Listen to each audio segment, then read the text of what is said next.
Good morning, Chris from ChannelX TV here. I'm delighted to have a whole panel today. So we've got Mark from BigCommerce, Matt from Feedonomics, David from Wunderman Thompson. Before we get going, can you each just introduce yourself and let people know what you do? So start with you, Mark. Yeah, thanks, Chris. Mark Adams, I'm the General Manager for BigCommerce here in Europe. Been in the e-commerce industry for 20 years, originally consulting integration, later kind of advising retailers and brands on digital transformation, technology selection, more lately running technology businesses. Matt. Yeah, for sure. So I'm Matt Dornfeld. I lead global partnerships at Feedonomics, which is a data syndication and transformation platform. So we basically help brands and manufacturers expand to new channels all over the world, and also help them transform their data for the different systems that they need to use and benefit their business from. So previously, I was part of BigCommerce and helped lead their Omnichannel business development, and then prior to that was in the inventory management space. So these days, the whole Omnichannel team for BigCommerce is actually implanted within Feedonomics, and we're really thrilled to work with a much broader ecosystem as we kind of scale the team. And David. Thank you. Yes, so I'm David Blaseby. I'm the Chief Growth Officer here at Wunderman Thompson Commerce and Technology. So we really help our clients drive transactions by leveraging the power of content, experience, data, and technology. My background is over 20 years delivering digital transformation programs to clients and also experience programs as well, and we're seeing those getting closer and closer together all the time. So that's me.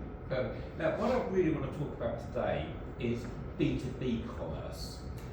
It's growing massively, but can you give us a bit of a flavour of what's going on out there, what's driving businesses to transact online, and give us some stats of how big the market is and how fast it's going to grow? Yeah, absolutely. So, I mean, we are seeing, obviously a radical shift, because I think you're seeing that every single potential B2B customer is looking for the same experience that they get as a consumer outside of the business world. So their expectations about using their mobile device and the time at the screen in their pocket to do everything is just going sky high. Is massive, and then we're also seeing a lot of focus really around how much they're spending now online as well. So it's around 50% of all transactions are now online. So we're seeing huge shifts in those trends, and a lot of businesses now, some are heavily invested already, and others are really starting on that journey and realising the potential of moving beyond the sales team and actually activating across a whole multitude of digital channels. And I guess it's really changes. I remember when I used to work for a tech distributor like 30 years ago, and I used to get into the office and phone all my customers the first thing in the morning to see what orders they had. And I'm guessing nowadays people say this as consumers, just, oh, I need this, I'll go and buy it. Like you say, the mobile devices are coming in. But Mark, with BigCommerce, you must see from the retailer manufacturer side the demands that they need to serve their customers. What are you seeing there? I think there's a lot of similarities between B2C and B2B, and I think you made the point there around expectations, business user expectations. The people that are buying and selling online, they have a certain expectation which is driven by that B2C experience. But in B2B, I think some of the difficulties are amplified. So think about how you come online and you search for a product. And in the B2B world, often that's more complex. Often it's more search driven because you've got a complex catalogue of products, and you need to be able to find those quickly, and you need that experience to be frictionless. It's kind of the same in the B2C world, but it's much more important to provide a great search, browse and merchandising type experience in a B2B channel. I think the other thing that we see in B2C is the quality of product information. The better the quality of the product information, the more likely it is that a consumer or a buyer will be able to find what they're looking for quickly, and that's going to impact checkout conversion and all those kinds of things. Again, in the B2B world, where often you've got these real complexity around the catalogue and the products they're selling, the specifications, the quality of product information and data is even more critical. I think the third area is payments. Payments is more complex in the B2B world. You have credit terms, credit limits. Yeah, the credit terms, it doesn't kind of go with e-commerce, does it? We're all used to as consumers either putting our credit cards in or probably on something like Amazon, we've got an account already. But how do you cope with credit terms in the B2B world online? Well, there's the way you set up the process for the buyer to be able to buy what products they're buying. And so often there are limits that are set depending on the department, there are hierarchies within customer groups to be able to manage that. You then have different payment types. Of course, you have invoicing, which is the predominant way to pay in the B2B world, but also more and more we see credit card payments, bank transfer payments, a whole plethora of different payment types, which we kind of need to support because these B2B businesses are at different size scales, they have different ways of doing things, and so we need to cater for all of those types of customers.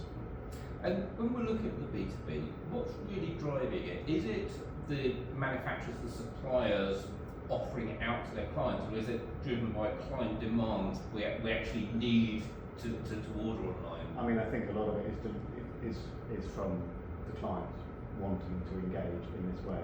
So again, in our future shop report, we did 66% of people expected a similar customer experience, B2C journeys they're applying to. So they want it, they're expecting it. And I think building on your point, Mark, as well, we see a lot around compressed commerce as well. So that need to move through the journey very quickly and get through the search, get through the product information, understand the company a bit, and make the purchase very, very quickly as well. So it's definitely sitting on the customers who are driving it. And I think in some ways you also get some reticence from some of the sales teams who don't necessarily who don't believe in it that much, but now even then, there's a business we're working with where they're trying to grow from 8% to 26% of their food manufacturing business, but drive all their transactions online within a year and a half to get to 26%.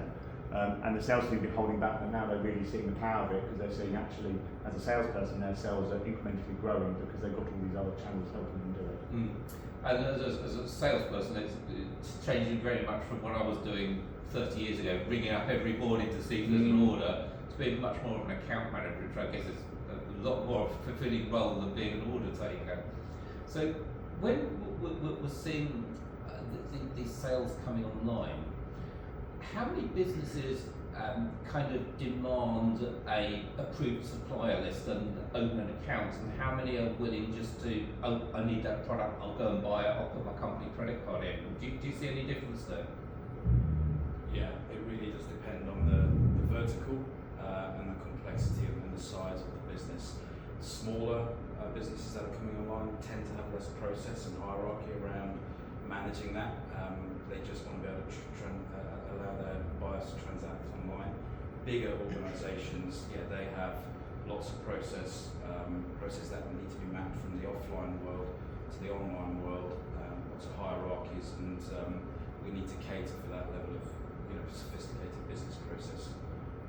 And talk to me about data, because a lot of these businesses, they've kind of almost worked off paper catalogues still over the years. They may have a website, but not necessarily having every SKU on the website, certainly not split into quantities. How are they actually handling the data of getting their products into a world of B2B, coupled with perhaps multiple price lists? They may have a consumer price list, a business price list, a government price list. How do they handle all of that data and marry up their pricing structures with actually the product data itself? You need a solution for that. And I think what we're seeing is that it's not that B2B businesses are immature necessarily, it's that they're highly complex and they're moving from a world that they know really well into a world that may be less familiar to them. And so you need a really powerful solution or a team around a solution that can actually help you take the data that you have and get it into the right systems in the right way. So Mark brought up a great point in that the product data that you have in your business is fuel. Right? The healthier fuel you put into your body when you're exercising, just like you would into your e-commerce systems, will actually yield a better result. And so the better data you put into your search solution on your website means the better experience your buyer will have, which means a better conversion opportunity for you on your website or wherever you're selling. That same opportunity can exist in the field. And so you may have field sales reps who also need that same product catalog data to be able to sell better, where you're not controlling the experience on the website. So having the right tools in place, the right systems in place before they become a problem is a great idea. And that's where everyone on this couch comes in, right? As a consultant to those businesses. And I've said this in a few other meetings I've had, but if your team around you is not advising you on the right solution and the right path, you have the wrong team.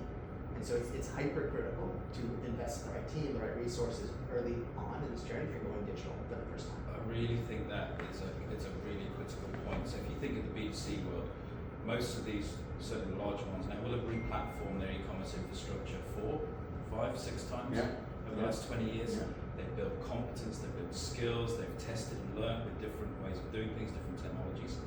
And for B2B operators that might just be coming online, they don't have that heritage in the same way. So investing in the people skills and not making some of the same mistakes around recreating that, that legacy process online, simplifying that process and simplifying that buying journey. I think there's a huge opportunity for B2Bs to kind of leapfrog and skip a lot of that learning and growth that you have to do and pain oftentimes as you mature a digital business. So when we're looking at B2B, there are some businesses which are very, very obviously in the B2B world. So people supplying materials, whether it be metals, fabrics, whatever, we know they're largely going to be B2B. But there are also a lot of businesses that have traditionally been B2C and supply consumers, where their goods are still in demand for businesses. I mean, these sofas we're sitting on, they've not necessarily come from a B2B retailer. So how can those that have traditionally been in the B2C world move to the B2B world and attract business customers? Let's go. I think part of it's your channel mix, so where you're representing your brand and your products and how you're representing it. So one trend we started to see more in the feed channel space is the adoption of marketplaces for these really brands trying to go into more of a manufacturer setting. And so you've got channels like Amazon that will actually help you onboard. They'll invest in you, actually with money. They'll invest time, resources on their end to actually onboard your catalog in a different way onto their marketplace to ensure that selfishly on their side that they're getting more SKU diversity to attract more buyers themselves. So you're actually helping them by getting your catalog represented onto a new channel where you may not have existed in the past. And that's a huge opportunity. We're seeing it, I come from the US, in that market, we're seeing that quite a bit, and I imagine it's going to be a similar experience here, especially in the UK. So it's very much about the omnichannel experience rather than just sitting in your own bubble with your own customer set. Absolutely. And I'm guessing that omnichannel and engaging with marketplaces suddenly open you up to a whole load of customers that are coming to you rather than you having to go out and prospect them. For sure. I mean, I can't say that there will be many manufacturers that sell on TikTok anytime soon. Maybe that'll change. 3 years from now, we'll look back at this video and have a very different view of it. But I think for right now, sticking with the traditional, this has always worked kind of channel makes a ton of sense. Amazon, eBay, back market, it doesn't matter. But wherever you can start to represent and acquire new audiences makes sense. And back to my earlier point, there are services and teams today that specialize in exactly that thing to help you do that the right way. Like to Mark's point, it's kind of like having an older sibling. You watch them suffer through a lot of things in their childhood, learn something from that, and invest early, so that way you exceed way past that experience that has already happened in the past. Google Ads is a similar deal. I don't know, depending on the manufacturer, you may or may not have people looking for your product online, but that's another fairly simple channel to get invested in early, start testing, start understanding how it works, and then when it's ready, scale. So we've talked a little bit, several times, about having the right partners for your business. So we've got wonderful partnership here, we've got Wunderman Thompson, we've got Feedonomics, we've got BigCommerce. How do you guys work together to enable B2B business? So, I mean, our partnership started a few years ago, actually, around Ted Baker, which obviously is a B2C client, but that has been an incredibly positive story where we work together to implement a composable stack with BigCommerce at the heart of it for Ted Baker to really transform that. And that, I think, for us really sort of seeded the foundations of what's been a really strong partnership as we move from B2C into B2B. I mean, I think for us moving forward, we have found actually there's really sort of strong connections in terms of the team. There's a lot of advantage in terms of getting access to early features, alpha, beta features within the BigCommerce platform that are going to help us leverage. We have our own B2B division here within Wunderman Thompson that specialises across numerous verticals. And we are, I mean, together we're working and looking at the product roadmap from BigCommerce. We are supporting clients around those conversations, and we're looking how BigCommerce can help them really sort of fulfill their ambitions. And I think from our side, we obviously have a big focus on the customer experience as well. And I think coming back to your point, Matt, as well around, just talking about how businesses can start this journey, it's really important to understand the customers, the journey they're on, what their needs, wants and goals are, and how to really fulfill that. So we act as sort of a layer to translate that then into technology, to understand how that turns into technical requirements and then can be delivered by a BigCommerce platform, and deliver a fantastic experience for all customers and ultimately drive the bottom line as well. Yeah, I think I'd put it down to dedicated competence across the board from a technology perspective. So BigCommerce has a dedicated B2B roadmap. We are the only, as far as I'm aware, SaaS e-commerce platform that has that level of dedication around B2B. We train our partners and certify our partners on the B2B product as well. So it's a huge investment area for us. Close to a third, certainly in Europe, of all of our new business is B2B or hybrid B2C, B2B related. So we've got a deep level of competence that we're investing in, and we work with partners that have the same level of competence serving those types of merchants. So when a customer comes to us, we'll look at who is best fit to serve that particular customer, because oftentimes maturing the internal capabilities that a B2B merchant has around merchandising, around trading, around integration. Integration is often very complex, particularly with multiple different ERP systems in a large B2B businesses. So you need a level of competence and experience from your consulting and integration partner, as well as knowledge on the product they're implementing, and you combine that together, and that is what makes customers successful and projects successful. It's about the sum of the parts, right? Everyone here represents a very different part of the B2B experience, and I think that's critical. You're going to go further if you invest in the right tools and services and teams, right? Like I was saying. And so I think with advisory, platform, in my case syndication, or just product management, you're going to go much further, much faster. And I think at this point, if I was a manufacturer, I'd want to win now, win early, and win often. And you do that by implementing with the right teams, having the right advice as you go and scale content strategy and implementation strategy and other solutions. And then in my world, from a channel's perspective, the earlier you start investing in a channel, the better the reward over time. And so I can't recommend starting that conversation early enough, because even if it's not now, getting your team thinking about it is going to set you up for success over the long term. And it very much is that those that get in early are going to be winning customers that just want to get, like you said earlier, get on their mobile and order to pay. So finally, before we go, what are your kind of forecasts for B2B over the next 2 to 5 years? How fast is this going to accelerate? From your point, getting in early, how quickly do manufacturers need to get on the B2B online journey today, or is it 6 months? Have they got a year? How quickly does this need to happen? You're seeing. We're basically predicting. So 50% of all B2B sales are now online. We're predicting that to be 60% in the next 2 years. So just rapid growth, as everyone is just realigning around that. You're seeing massive movement in that market. And I think also around the channels and the proliferation of the channels. Again, it continues to extend and extend and extend. And I think to your point again, it's that understanding of the channels and how they all work together that we need to get into now, because we spend a lot of time working with clients to help them understand how to upweight and downweight channels based on how they're performing. You only do that with a knowledge and a key data set that sits behind it. So you need to get in, you need to try things, you need to move now. It's really important, otherwise there's a real risk of being left behind by competitors. Fantastic. David, Matt, Mark, I want to thank you so much for your time today. We'll make sure there's links under the video so everyone can find you on LinkedIn, and thanks for sharing. Yeah, thank you. Thank you very much. Appreciate it.